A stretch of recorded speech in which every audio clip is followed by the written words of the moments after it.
yang menarik di sini. Dalam penjelasan yang sebelumnya disampaikan oleh Wamenhaj, sesuai dengan perintah dari Bapak Presiden, bahwa bila terjadi selisih harga, maka itu tidak dibebankan kepada calon jemaah. Pada tingkat ini semuanya sepakat. Tapi Wamenhaj dalam pernyataan terbukanya, termasuk yang tertulisnya, menyampaikan bahwa dari mana 1,7 triliun itu, menurut beliau dari APBN, efisiensi APBN. Nah, yang hari ini kita baca dari penjelasan Bapak Menteri, ternyata beda, Pak. Di sini disampaikan bahwa 1,7 triliun itu akan diambilkan dari BPIH maupun juga dari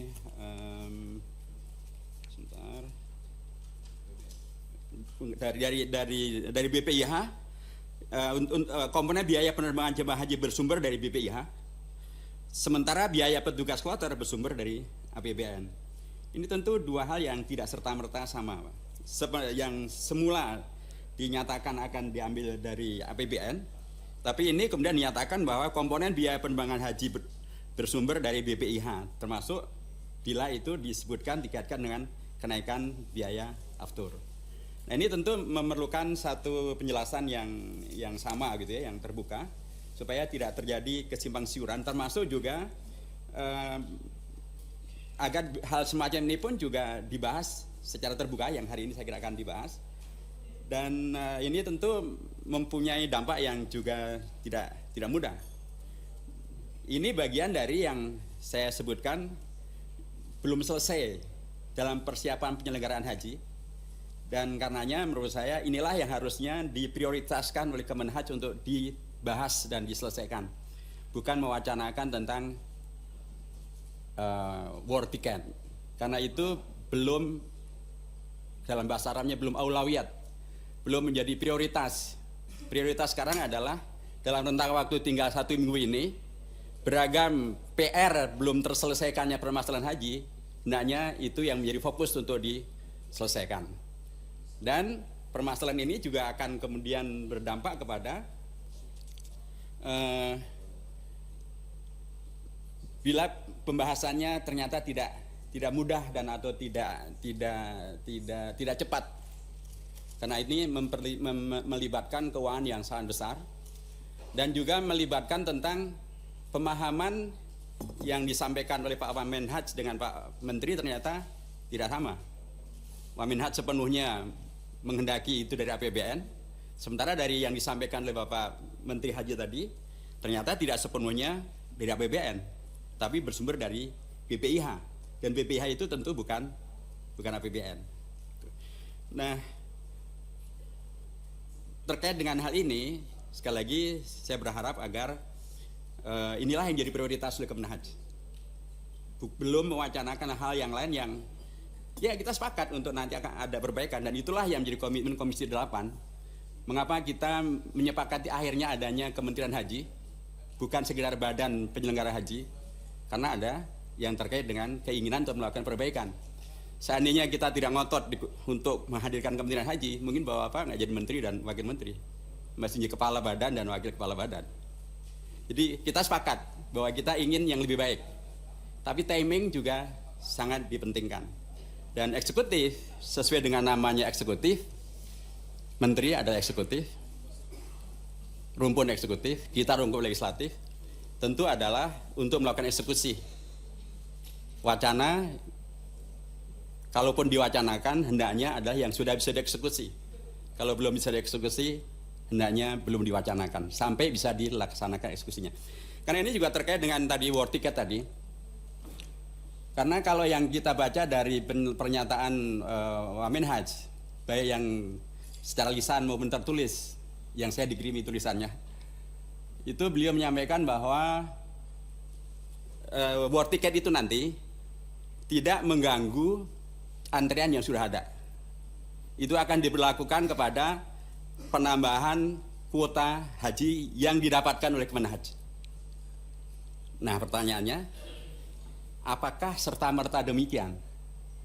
Karena undang-undang kita sudah mengatur secara rinci, bila terjadi penambahan kuota, itu ada aturannya.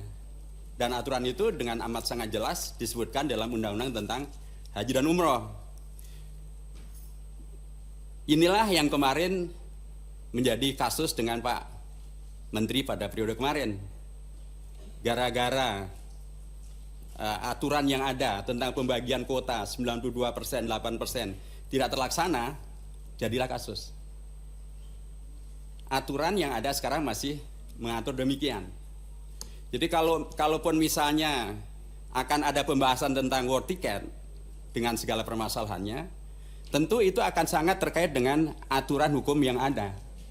Dan itu artinya kita membahas dulu aturan hukumnya ini akan kita ubah atau tidak diubah.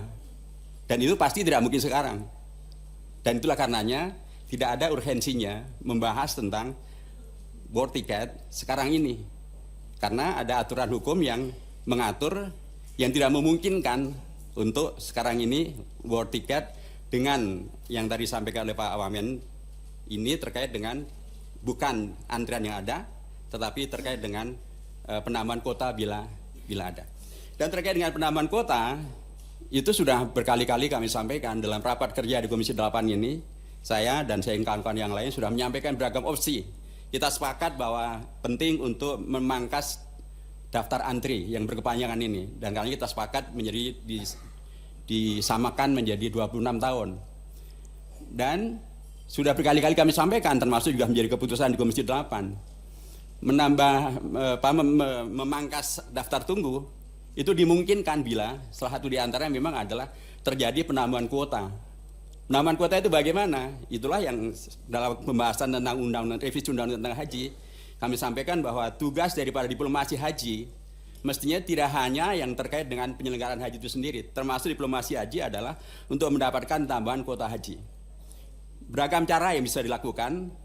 Bila kemudian memang 1:1000 itu adalah bagian dari keputusan di OKI, bila mudah-mudahan tidak, maka berarti diperlukan komunikasi secara efektif dengan OKI untuk kemudian bisa mendapatkan tambahan kuota, bukannya 1:1000 tapi mungkin bahkan 2:1000. Bila 2:1000 dimungkinkan melalui diplomasi haji, solusi ini ada di depan mata.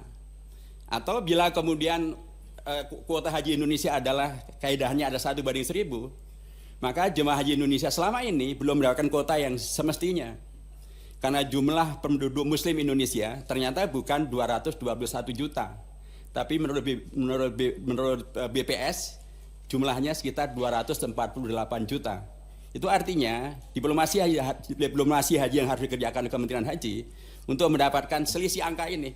Dari 248 sementara yang didapat baru 221, berarti ada 27.000 yang belum mendapatkan kuotanya.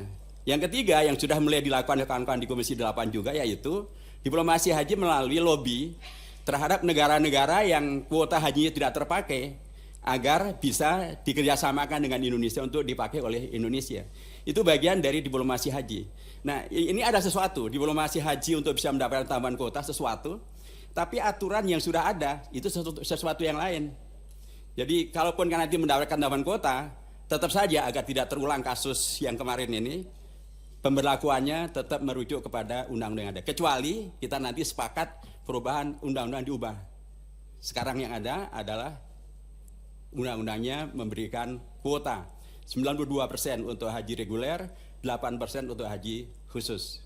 Kalau ada penambahan, itulah yang harus dirujukan. Terjadinya kasus kemarin adalah karena ini tidak dilaksanakan. Kita tidak ingin ini terulang kembali, Pak Menteri dan Pak Wamen. Kami justru menghendaki agar kementerian ini memotong lingkaran setan, seolah-olah Kementerian Agama terkait dengan masalah dengan KPK gara-gara masalah haji. Kami tidak ingin menyelamatkan bagi semuanya. Karenanya kami sampaikan sekali lagi, fokuslah pada segala sesuatu yang sesuai dengan undang-undang. Kita cari solusi, tapi dalam koridor undang-undang. Kalau memang nanti akan ada perubahan, ya kita bahas dulu. Jangan diwacanakan sementara undang-undangnya tidak sesuai dengan apa yang ditentukan undang-undang. Yang terakhir, Bapak Ibu hormati, terkait dengan masalah DAM.